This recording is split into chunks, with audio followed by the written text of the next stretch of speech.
Assalamu alaikum. Peace to you all. My name is Saba Ahmed. I'm a law student at American University. I am here to ask you a simple question. I know that we portray Islam and all Muslims as bad, but there's 1.8 billion Muslim followers of Islam.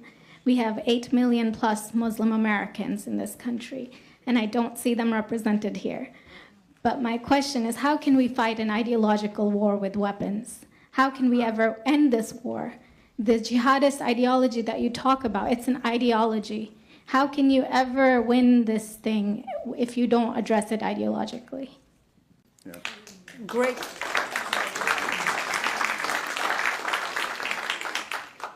question. I am so glad you're here, and I am so glad you brought that up because it gives us an opportunity to answer.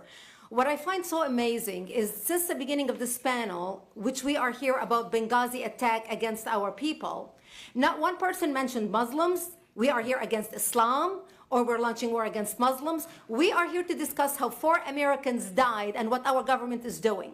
We were not here to bash Muslims. You were the one who brought up the issue about most Muslims, not us. And since you brought it up, allow me to elaborate with my answer. There are 1.2 billion Muslims in the world today. Of course, not all of them are radicals. The majority of them are peaceful people. The radicals are estimated to be between 15 to 25%, according to all intelligence services around the world. That leaves 75% of them peaceful people. But when you look at 15 to 25% of the world Muslim population, you're looking at 180 million to 300 million people dedicated to the destruction of Western civilization. That is as big of the United States. So why should we worry about the radicals, 15 to 25%?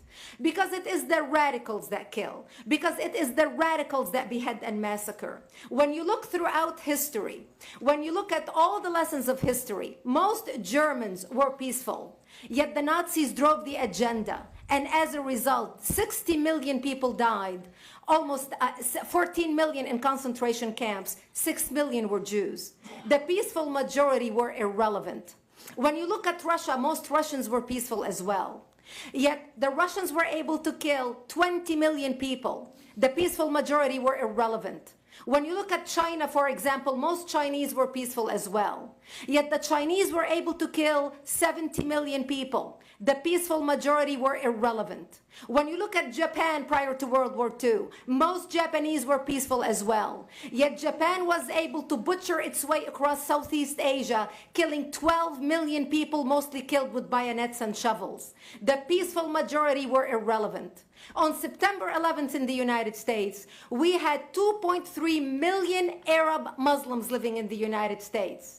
It took 19 hijackers, 19 radicals to bring America down to its knees, destroy the World Trade Center, attack the Pentagon, and kill almost 3,000 Americans that day. The peaceful majority were irrelevant. So for all our powers of reasons and us talking about moderate and peaceful Muslims, I'm glad you're here. But where are the others speaking out? And since you are the only Muslim representative,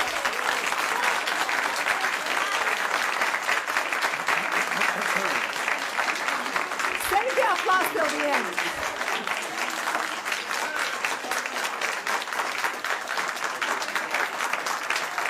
Thank you. Thank you.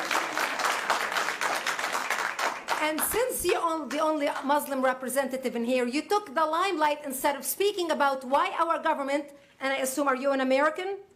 You're an American citizen. So as an American citizen, you sat in this room, and instead of standing up and saying a question or asking something about our 4 Americans that died and what our government is doing to correct the problem, you stood there to make a point about peaceful, moderate Muslims. I wish you brought 10 with you to question about how we can hold our government responsible. It is time we take political correctness and throw it in the garbage where it belongs and stop calling it fair.